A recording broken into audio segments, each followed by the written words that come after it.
I want to thank everybody for joining. Ladies and gentlemen, distinguished guests, and those who hold our beautiful planet in high esteem, it is great pleasure and excitement that I extend a warm welcome to each and every one of you joining us here today for a virtual one of Nelson Lee's comprehensive manual on how to put the planet and people first while managing your organization's smart climate moves. I'm honored to serve as MC for our special event today, where we will gather to discuss sustainability and adaptability in the face of our climate crisis. Throughout the course of the event, we'll have the privilege of hearing from our brilliant Nelson Lee as he shares his insights into creative process, the themes explored in the book, and ask your questions directly to Nelson. But let us not forget that the book launch is not just about the author, it's also about the readers, the supporters, the community that surround them. Whether you know Nelson personally or worked with him on a project or there's organization engaged in sustainability, your presence here today enriches the celebration and makes it truly special. We have several people who are unable to attend the afternoon's event, but they have sent their regrets and well wishes to Nelson. These include Mayor of Vancouver, Ken Sim, Mayor of Toronto, Olivia Chow, Mayor Sohi of Edmonton. They are sending regrets that they cannot attend as they had previous engagements and wish you all the success. So without further ado, let's hear from our best-selling author of Smart Climate Moves, Nelson Lee. Well, thank you very much, Jan, and thank you everyone for joining. My name is Nelson Lee. I've worked in the sustainability field for about 40 years, and the last 20 focusing on climate action, which I call climate mitigation, reducing greenhouse gas emissions, and also adaptation, which is, something we need to do right now. I've mostly worked with businesses throughout my career, and about a dozen of those years was in Asia Pacific, Greater China primarily, but all other places too. And I founded a company called Green Sky Sustainability, and we do focus on that climate action, particularly third-party greenhouse gas verification. And the team I have is getting close to about 15 right now. Jan and Wendy are two critical people in that organization. And I thank you for running everything behind the scenes. Now, the book, of course, is called Smart Climate Moves. The subtitle to that is Strategies for Our Future Sustainability. Of course, I meant it to be a non-fiction work, but in our day and age, there's some circles, maybe people think it is imagination, but not for me, and I don't think for you either. The idea of the book, in my mind, is to pass the baton to you, and you'll notice there's a couple of hands in the earth. That's sort of the baton. I'm passing it over because you are the secret sauce, right? It's not about me or the book. It's you who will make the difference. As a matter of fact, in the book, I actually use the word you 900 times. And I think very close, most of that time is you can, and you're going to make the difference. You will make the climate action that will make a world a better place. So Smart Climate Moves really describes the content. It's meant to be a bunch of moves, a strategy, steps you can take, a blueprint. As a matter of fact, you end up with a management system template at the very end. It should help you get going, and not just in the future, but now. You don't need anything. We've got it all. We can get going now. You can get going saving money, making the world a better place. So it's critically important. Now, my climate hero is Katharine Hayhoe, Dr. Katharine Hayhoe. A lot of you probably know her. And she is often fond of saying, there's not a silver bullet to solve climate change, but there's plenty of silver buckshot. And so in the book, I try to gather some of that silver buckshot, some things I've gathered in the past 40 years. So I'm more of not an inventor of anything, but a witness to how business can work and address climate change. In my life, I've always thought, if there was someone else, maybe someone like you, you're smarter, you're more organized, for sure. You've got better skills, you're probably better connected, and maybe even better motivated. I always thought that if you knew what I knew, then you could go out and make the world a better place. And that's what I'm trying to do in the book. I'm trying to share some of what I know. I forgot to put some things in there, but yeah, I hope they're helpful. So maybe some nuggets, as I said, passing the baton to you who are going to make the difference. And I have a call for action at the end. Now, to come together, what I did was I had this thought of writing a book. I found a book coach. As a matter of fact, I just typed on the book coach, and I found someone really helpful, and I'll tell you a little bit more about that later. So I mentioned to you, Dr. Catherine Hayhoe is my climate hero. She wrote an excellent book about a year or two ago called Saving Us, and I'd highly recommend it. In that book, one of the things she says, and she says it almost every time she talks, is the most important thing we can do is talk about climate change. And so in a way, this is kind of like a sequel to that book. And it's the acting out, taking the next steps in your business, in your organization, or wherever to address climate change. So you will be creative. The book kind of like a recipe, but you can add in your own ingredients. You can soup it up a little bit and make your own, what I call a climate action and resilience management system. We call it CARMS, and it's a blueprint, but you can adjust it. You can make it suitable for your business, whether it's a small one, a big one, maybe agribusiness or industrial business, whether you're making widgets or even if you're a service organization like Green Sky. A lot of this is about mitigating greenhouse gas emissions, but also about adapting to the climate change that's coming. And boy, has it really hit us.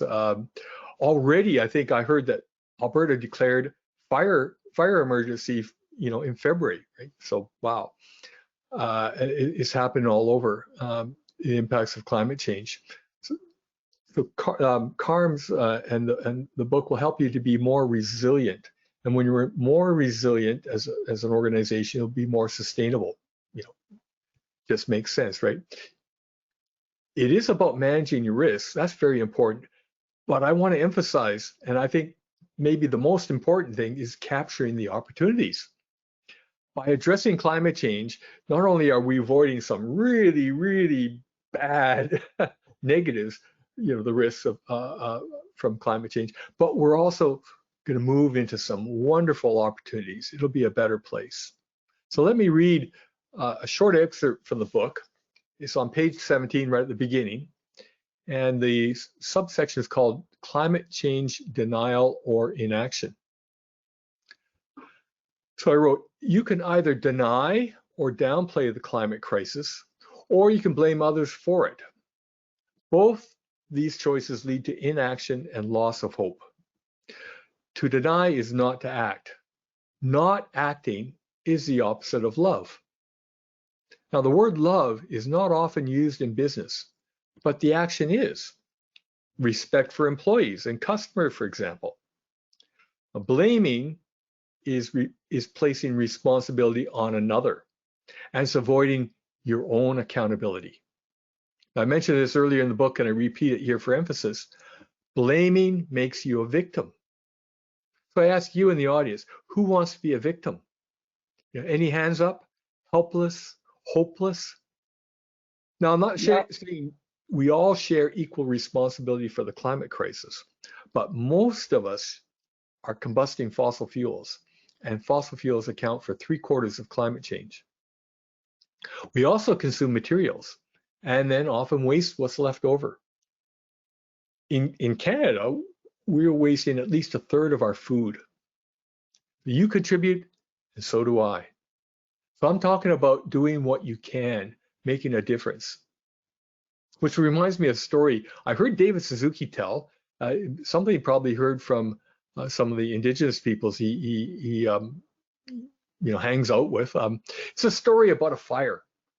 There's a forest fire, and then a hummingbird comes to the animals and says, quick, everybody take a gulp of water, run over and spit it on the fire. And the animals go, oh, that's not going to help at all. So the hummingbird goes out, takes a drink of water, flies over to the fire, spits out, you imagine a hummingbird, spits out that little bit.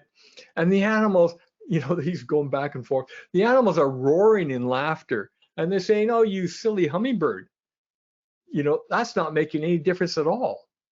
And the hummingbird says, yes, but I'm doing everything I can. So to me, yeah, I'm just a hummingbird, but I'm doing everything I can. I gave you the book. Now it's going over to you, right, to take that action. You are the secret sauce.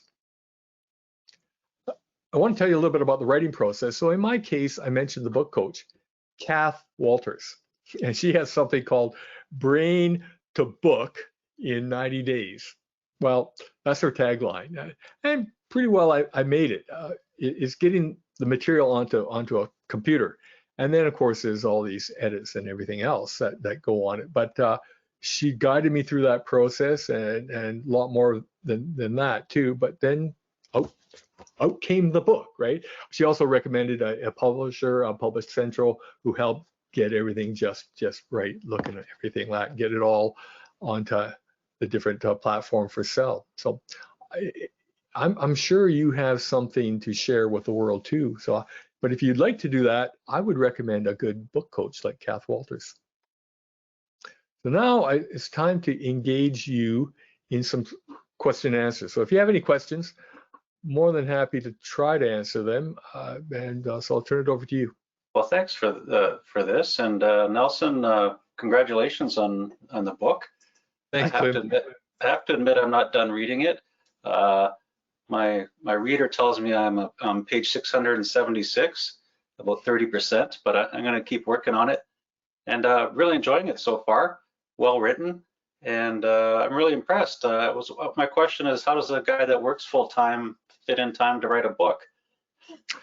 yeah, that's right. I was doing this during busy verification season, which you're a great greenhouse gas verifier too. I think that's the thing about the book coach. Part of it is cracking the whip. She said, cut out an hour a day whenever you want, and just write something. Now she helped me. She gave me an outline.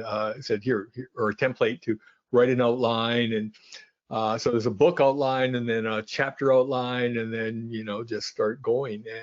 And yeah, that's how it is. Every week's check in. Okay, did you make it?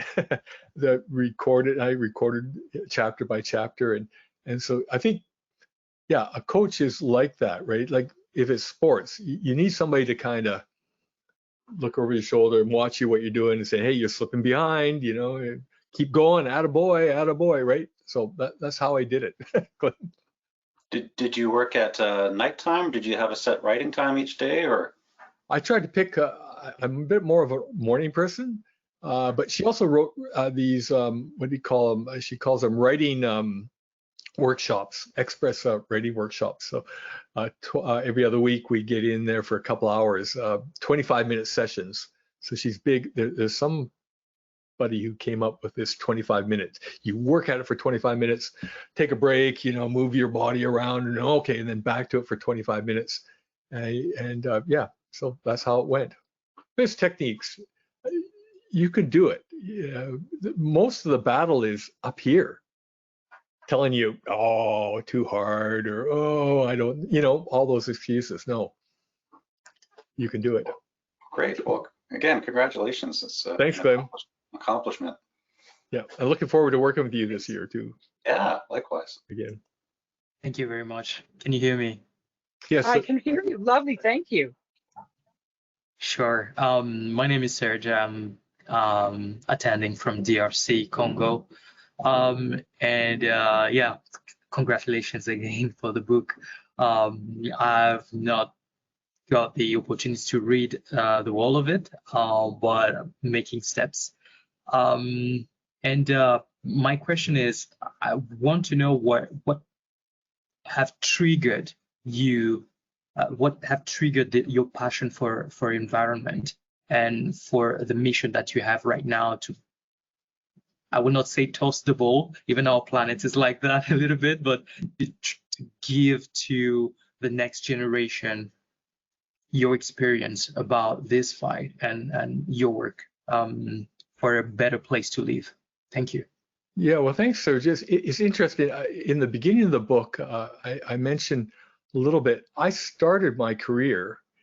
I was a chemical engineering student in Alberta. A lot of those people work in the oil and gas industry, and so I thought just be an oil and gas worker. It was a good industry. It was good people there for sure, and lots of challenges. But I found myself in the lush Philippines jungle, trekking around, and I saw the rice terraces, human ingenuity, carving out rice terraces, flat terraces out of steep mountainsides, and the sheer beauty and everything there, and then the garbage and everything, the pollution. So that contrast, and it was like a light.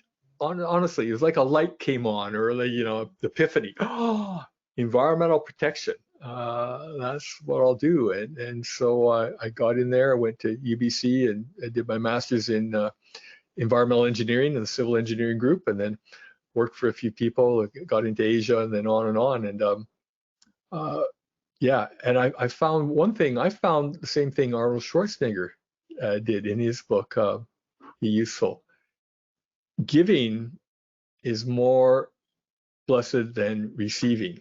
So sharing, I've always enjoyed sharing, teaching, training, did a lot of that, and I think the idea of passing the baton. I'm getting a little bit older, right? But there's a lot of young people, and there's so much energy, and there's so many opportunities. So I hope this is an encouragement to everybody what can be done. So thanks, Serge. Hope that answers your question. Sure. Nelson, we have another question. Okay. From Kath Walters. She says, congratulations on the book, such a huge achievement. She'd like to know, what was the best moment in the process of writing your book? Probably finishing it. I did, I always kind of wonder, I'm not sure I could do this, Kath. I'm not sure I could do this. And then getting it done, and then, yeah, wow. But all the time, as I said, so both a kind of a push, Kath, pushing me, but also encouraging, right? And give me some really good suggestions. She's a professional writer, and she's helped other, well, I don't know, dozens of people write books too. So she knows what she's doing, and that's really helpful. So yeah. But the best time was when I finished. Oh, I actually did it. Very good. Excellent. Thanks again, Thank you very much. Yeah, thanks for the question, Kath. We have another question from Alex. Go ahead, please. Right. Okay, good. Thank you. I got unmuted. Okay. Hi, Nelson. Congratulations about your book. Yeah, thanks, Alex. Hi, it's nice to meet you here. Okay, so I really enjoy your book, especially those kind of context from these our career path similarity, and your some whole journey of how you become this point. I really know it, but since the similarity we have, and I like to know. Okay, now I develop a kind of a feeling, actually being these environmentalism, field for about 30 years around. So I feel, environmental work, especially, you kind of like a religion. That's my feeling. Okay, you talking about something about others, the things or aspect, right? And it could get a consequence and impact the environment. It's so difficult because everybody make that, that kind of a thing. We all share this earth. We all make impact and make something bad hazard to these Mother Earth. But how you can put that much, that make your work almost like a sin. You have to sacrifice yourself. You have to, some making the people knowing you are sacrificed. Letting other people to find that.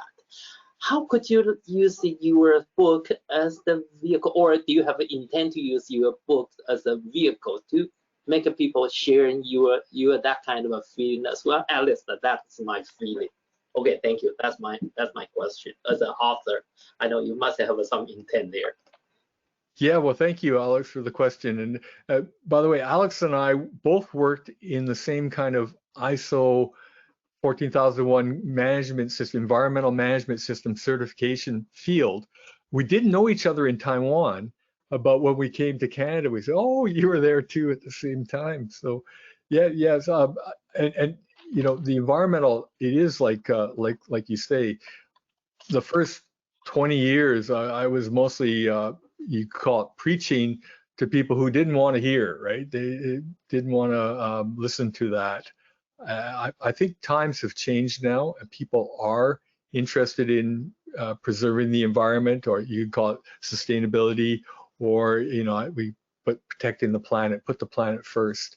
And so I think the thing is, it sounds too big a task, right? Oh, I'm going to save the world, but where we are with climate change, or you know, the degradation of the environment, it's like a death of 1,000 cuts, or more, probably more like 1 billion cuts, right? Everybody contributing a tiny bit.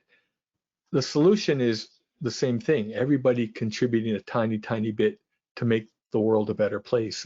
And the book gives, I mentioned, a number of moves that you can take. You can even build up a system.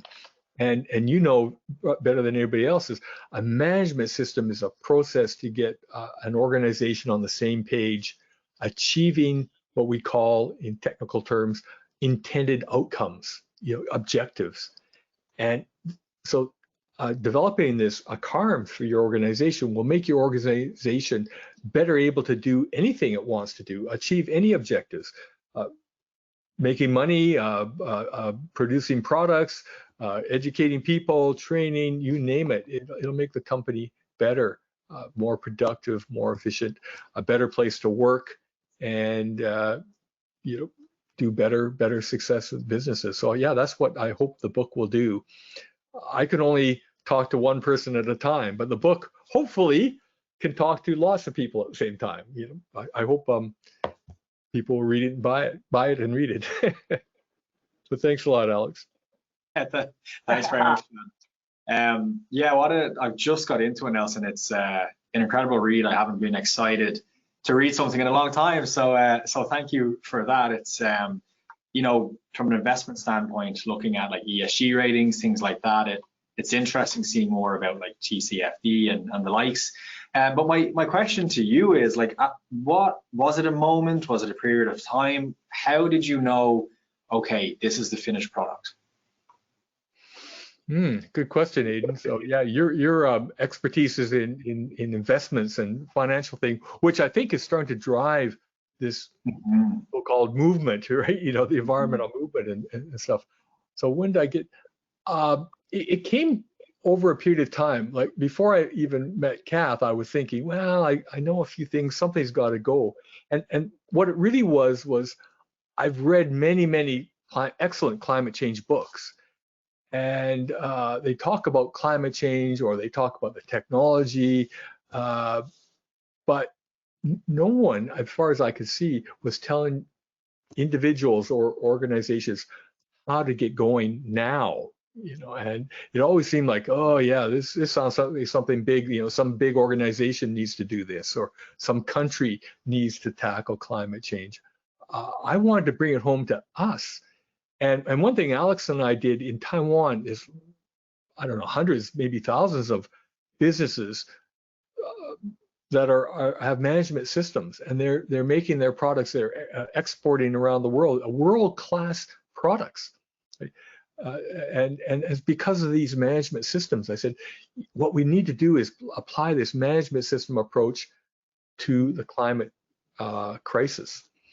And it's like Infrastructure Canada came up with this idea, climate lens. You know, take a climate lens to this, to everything you do. And so that's how it sort of came about, Aidan, is over a few years, maybe a few years ago, I started thinking about this. Yeah, how do we get management systems into culture, into any business or organization? It doesn't have to be just a business, and it could be a government too. They can all follow this process to systematically drive innovation and drive action, climate action. Well, Nelson, why don't you? Yeah, so I thought about a call to action when I was 10 years old. This is taking you back a long time. I heard Bobby Kennedy in a presidential campaign use some words. I'll try to make it more gender neutral, but he says, some people see things as they are and ask why. I dream things that never were and ask why not. So he was paraphrasing from George Bernard Shaw's a play called Back to Methuselah. And his intention was to inspire hope and imagination in the face of adversity. You know, his brother was assassinated, the Vietnam War was on. It was a kind of a scary time. And I ask you, are we not in that kind of adversity now, or somewhere close? I think, is this not the time to ask yourself, why not take climate action? So smart climate moves, again, a collection of strategies and different ways of thinking. So I tried to share some perspectives, including the radical sustainability model, right? Different ways to see the world and actually your role in it. And my goal definitely is to inspire hope in you. And there's so much hope, more meaning in your life too. As you take action, you'll find it's very meaningful. So if you put these strategies to work, you know, for our future sustainability, I think you'll find that making the world a better place is really not that hard. And the hardest part really is up here, you know, getting started. You know, take the Nike slogan, right? Just do it. I came up with something I call Nelson's rule. You know, I went to ChatGPT and said, hey, does anybody come up with this rule? And ChatGPT said no. So I call it Nelson's rule. If you know someone else has came up with it, I'll gladly change the name. But the idea is that half, like if you have a challenge, half the battle, some big challenge, half of it is recognizing you even have a problem, right? And then half the remainder is committing to take action. So that's leaving only a quarter, you know, from the big problem, just a quarter, the small part for taking the action. And so I hope in reading Smart Climate Moves, you'll find that thinking that kind of that 3/4 of the problem is actually solved if you recognize. I think most of you recognize climate change is a problem. I hope you're committing, and after that, you take the smart climate moves, you kind of create your plan. Then the next thing is just little steps, 12.5% left over, right? Make the world a better place. Find more meaning in your life. So a call to action is, remember again, you are the secret sauce. Right? You will take the climate action in your business or your organization, and that will be tailored to your specific circumstances, whether it's a small company or a large one, whether you do service or products, anything. And so the book will, as you work through it, will help you build a blueprint rather, to take this action. At the end, you'll have a climate action management system of your own. And it should be easy to follow, you know, easy to read. The English is very easy to read, and implement, and it'll provide you hope, and it'll provide you meaning.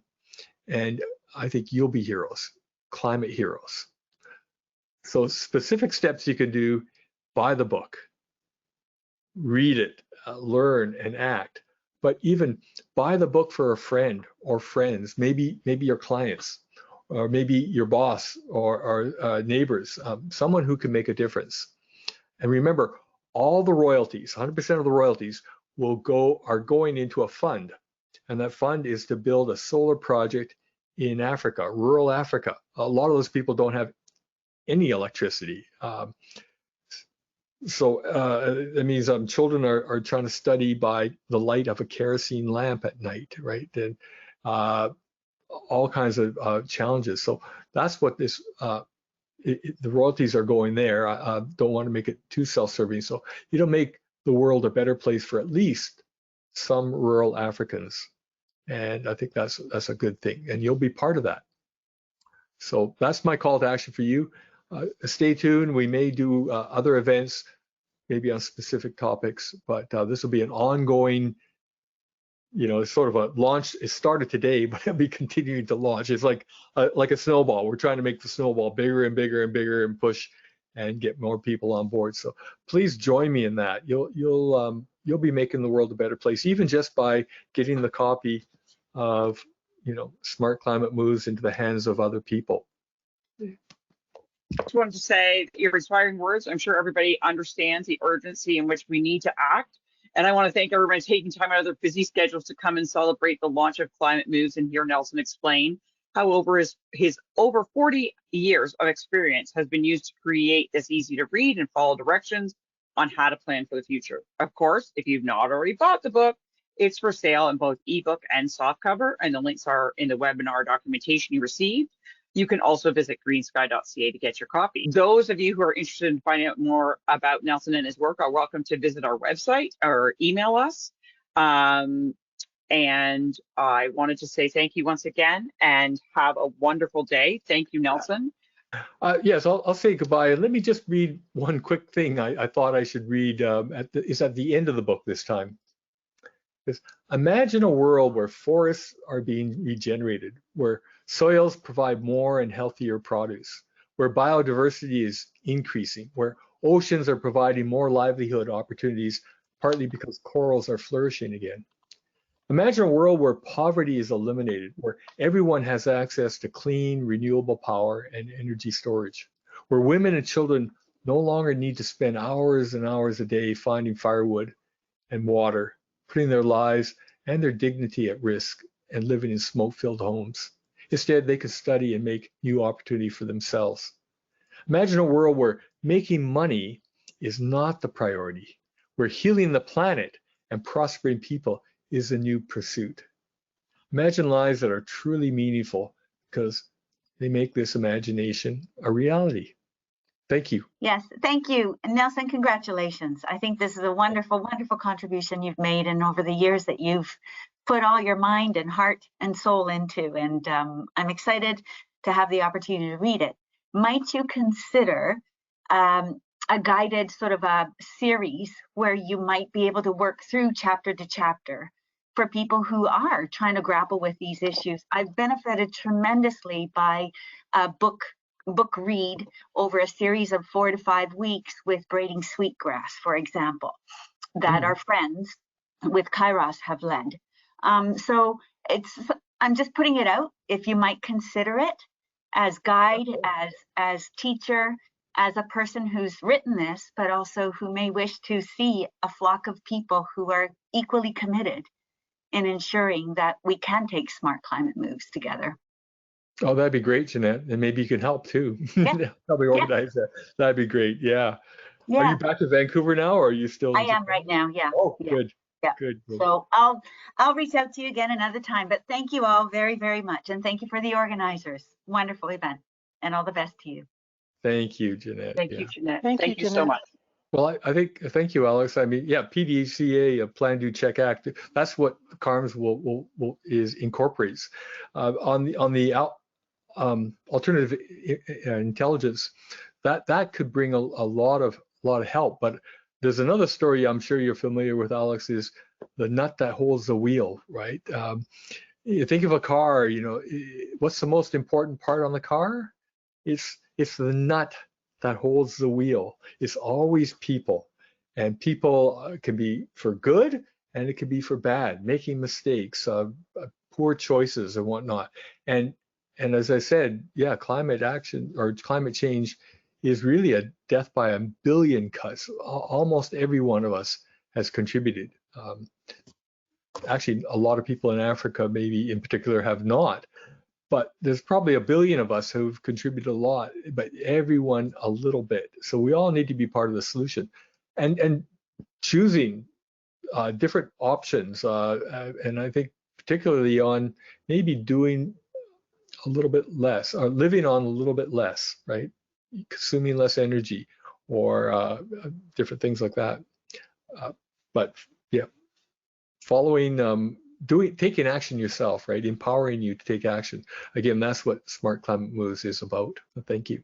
Quick comment. I think that I'm very interested in the option that have been shared a few minutes ago about a series that can be organized to just go with an audience through all the chapters. I think it's brilliant, and it's just so important to have Nelson live sharing what was the feeling behind all the words that he's writing. I'm pretty sure that the words themselves will transport that. But I wanted also to add that you talked a little bit about the contribution, and you said something about Africa, but we've realized that contribution, but obviously to climate change, is moving toward Africa. Africa is receiving a lot of funds to develop product without that self-awareness. And I think this is the time for Africa to also take a step on that, making sure that even if we want to develop, even if we want to build our economies, it's very important to be conscious and learn from what the Western world have made. As you talked about mistakes, I think this is the time, and this series can be so beneficial for young entrepreneurs. Thank you very much. Yes, as a matter of fact, thank you, Serge. The CEO of Saudi Aramco said we're going to need fossil fuel for a long time, and one of his arguments was people in poverty need energy. And of course, he was thinking fossil energy is going to be needed, but actually the cheapest forms of energy are renewable energy and with storage. So why repeat the mistakes of, say, the global north and be locked into the problem of climate crisis for many more years? Instead, the cheaper solution, the cleaner solution with the better air quality, everything on, is renewable. And that's why I chose as a project to try to fund solar microgrids in rural Africa.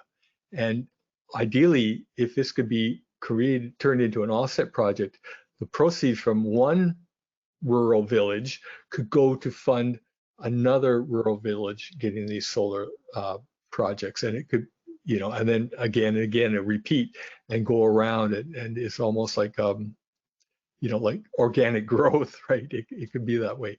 So that's kind of a hope. We'll see if we get there. But again, you are the secret sauce. I can do so, I'm like the hummingbird, right? I can't do too much, but you collectively can do it all, right? So I'm happy to say goodbye. Nelson says goodbye, and